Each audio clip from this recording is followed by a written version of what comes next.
Let's start with Kamala, who has been under scrutiny for her views because she hasn't shared any of them since becoming the nominee. And for people in this country who care about stopping genocide and mass murder, whatever you want to call it, what Israel's doing in Gaza, people want to know where she stands on this, because there's been this PR effort to sort of put out the word that she had some differences with Biden, but without offering any substantive clarification of that. So we don't know what her stance is.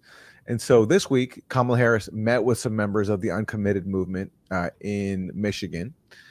And they reported that Kamala Harris agreed to hold a meeting with them, but that was about it. And afterwards, she gave a speech where she was confronted for serving in the administration that is facilitating Israeli mass murder in Gaza. And they had this exchange.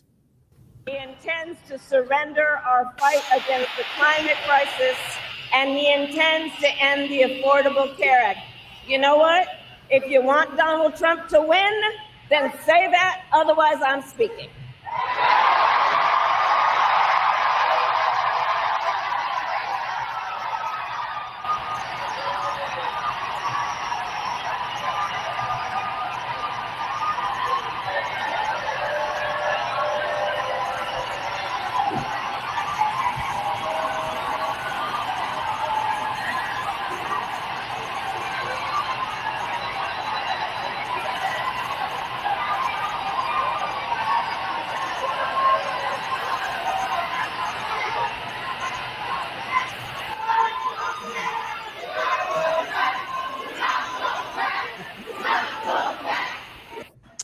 So you remember the whole selling point of Kamala when it comes to Gaza was that she was going to show more empathy toward Palestinians. That was like the whole selling point to distinguish her from Biden. So I didn't see any empathy there. No. All I saw was a really condescending attitude to people protesting her administration's support for Israeli mass murder. It was sort of the fulcrum point has now shifted, is what the message she was conveying. And now we're not going to tolerate this nonsense from the progressive base. And you're not actually part of the base anyway. You're not going to vote for us. You're Zoomers and millennials who are caught up in this boutique issue, and we're going to shut you down. And if you watch that clip again and watch the reaction of some of the people behind her, they're thrilled by the demolition of these anti-genocide protesters. I think a lot of people in that room didn't actually know what they were protesting and might have actually thought that they were Trumpers themselves. But what Kamala is saying is what the Democratic Party's been saying to us for decades, which is that it doesn't matter how neocon we are on foreign policy, how we sell off American jobs through corporate free trade, how we fail to deliver on any of our promises to do anything progressive, because there's always a bad orange Hitler or some Christian theocratic fundamentalist psychopath on the other side, and you cannot go there. And there's nothing to our left because we've done everything we can to destroy that, as the Kamala coup really represents the extension of a much longer kind of coup to destroy the Bernie movement, going all the way back to the destruction of the left after Ralph Nader, blaming the entire failure of Al Gore, who appointed Joe Lieberman as his vice president, running one of the most right-wing Democratic pro-war campaigns in recent history, blaming that all on Ralph Nader. It's always this same narrative. I saw someone put it really well. The Democrats are like a single parent telling abused children that if you don't like the way that I'm raising you, you can go live with your other parent, because there's literally nowhere else to go. And so here you have Kamala delivering that line as the election gears up. And the Democratic base appears to be falling in line. She's in Michigan. She has to win Michigan. And she's telling Arab Americans and Palestinian Americans who have family members who are being slaughtered in Gaza, you don't matter. I'm speaking. And if you don't want me, you get Jared Kushner and Donald Trump and Mike Pompeo. That's the U.S. political system. And that's why so many people are becoming hopeless. She may pay a price for this. One thing can be sure. We can be sure about one thing. Kamala Harris knows where the power lies, and she will never, ever talk that way with a stern and sassy look to the face of Benjamin Netanyahu. And Aaron, you were pointing out that this display took place right after Kamala had met backstage with members of the uncommitted movement. Yeah, I'm not sure how planned even that encounter was, but apparently during like a meet and greet in a long line of people, she did speak for a few moments to two members of the uncommitted movement. And, I think the uncommitted movement, I think they're going to come under a lot of pressure to cave because Michigan is really crucial to Kamala Harris's chances. And what was the uncommitted vote during the Michigan primary? It was over 100,000 people voting uncommitted in Michigan, which that's enough to swing the race in Michigan one way or the other. Yep. So, uncommitted, I think, is going to come under a lot of pressure to basically accept crumbs. And I hope they don't take it because they do have some power, I think, here. And even the fact that they got a meeting with Kamala Harris is, I think, maybe one display of that. But look, if that's what she's giving them, just threatening Trump, it's not going to work anymore. I don't think, at least with people whose primary concern is stopping Israeli mass murder and punishing the people responsible for it, namely the people in the current White House, which includes Kamala Harris. I mean, whether Kamala Harris would have had a different position had she been president rather than Biden, the fact is she serves in that administration and she served their policy. And so there are enough people who I think who want to send a message that you just can't expect our vote when that's been your policy. So this will be interesting. But I expect we're going to be seeing a lot of like disinformation, sort of like just pressure on the uncommitted movement to cave and to throw their support to Kamala Harris. And I hope they don't do that without an actual commitment to some kind of substantive policy. I think this is tied to the director of national intelligence, Avril Haines, releasing disinformation about these protesters and this movement, this anti-genocide movement, tying them to Iran, claiming that they may be funded by Iran, something that Netanyahu echoed without even presenting any evidence in his speech as the real U.S. leader, the real State of the Union.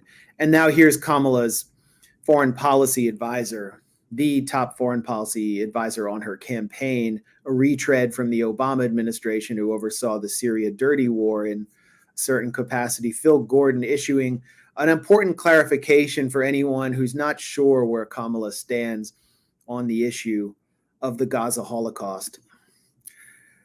Phil Gordon says, the vice president has been clear. She will always ensure Israel is able to defend itself against Iran and Iran-backed terrorist groups. I don't know if that includes the protesters now. She does not support an arms embargo on Israel. She will continue to work to protect civilians in Gaza and to uphold international humanitarian law. All fits together perfectly. Very consistent message there. So she will not do anything to uphold 2,500-pound bombs to Israel, along with endless munitions supplies, and she will uphold international humanitarian law and protect civilians. Well, the position makes no sense. Either you support an arms embargo on Israel, which is violating international humanitarian law, or you support international humanitarian law. Like, you can't do both. Every single human rights group says that Israel is violating international humanitarian law. So you can't arm the country that is doing that. So that's nonsensical. Philip Gordon's interesting. I recall him as being one of the Obama era officials who were like, they were pro Iran nuclear deal. And also he eventually became I first heard of him as one of those officials who was like, and I don't know if it's true or not, but he was one of the people who sort of decided relatively early on that actually this whole dirty war in Syria was not going very well. And he advocated dropping it and basically putting an end to it because he realized, or he started vocalizing concerns that the arms were going to Al-Qaeda. I don't know if you heard about this when you're doing your book, The Management of Savagery, but that was the first time that I'd heard of him. Yeah, no, I do remember that. But he's a functionary, as we can see. and that dirty war was inspired by Israel on so many levels. Here he is protecting Israel. We don't know. One reason we don't know where Kamala stands on any of these issues is because she refuses to tell us. Yeah. I mean, and it's not as though the press, the Beltway press corps, is in any way a representative of the American public. They're the reason that the Kamala coup is happening. They're the reason Biden was pushed out. They engineered this. And in many ways, they're protecting her, but they would still like to interview her. They would like for her to deliver a press conference. Michael Tracy makes a good point here. Kamala Harris still hasn't taken a single media question since being preemptively coronated, and hardly anyone in the media seems bothered by it. Yeah, he's right. There isn't pressure from the media. There aren't demands that she sit down with them. And the reason that she's not sitting down with them is because she doesn't know the first thing about policy, especially foreign policy, and her campaign is trying to bring her up to speed.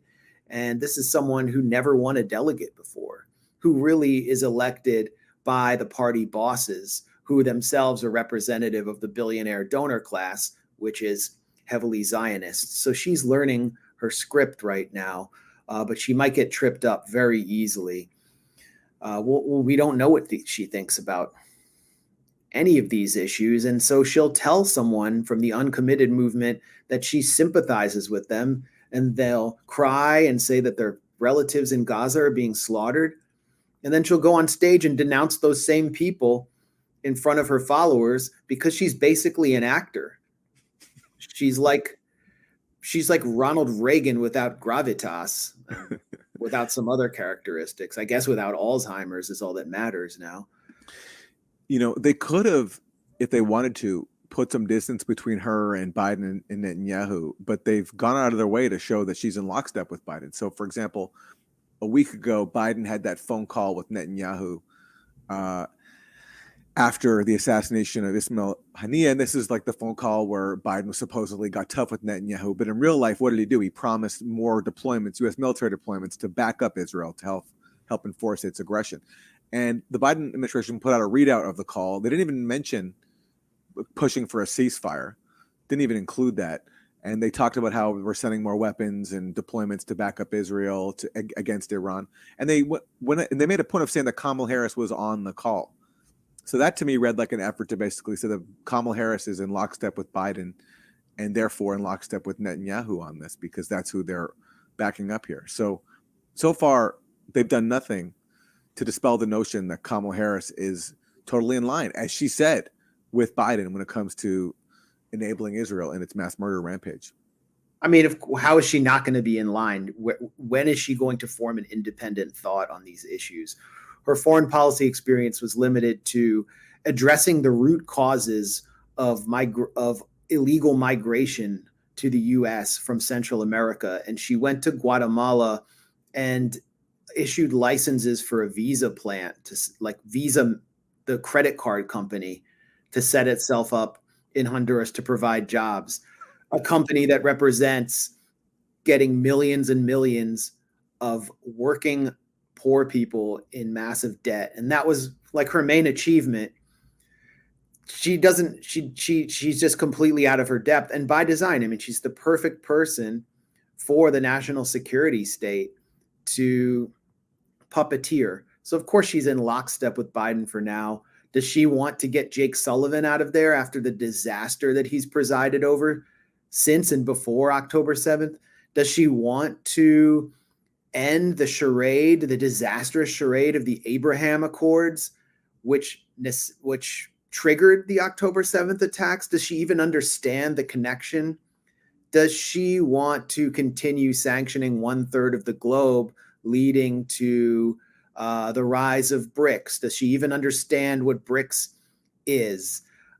Does she understand why North Korea is conducting missile tests or needed to develop a nuclear weapon after what the United States and NATO did to Libya?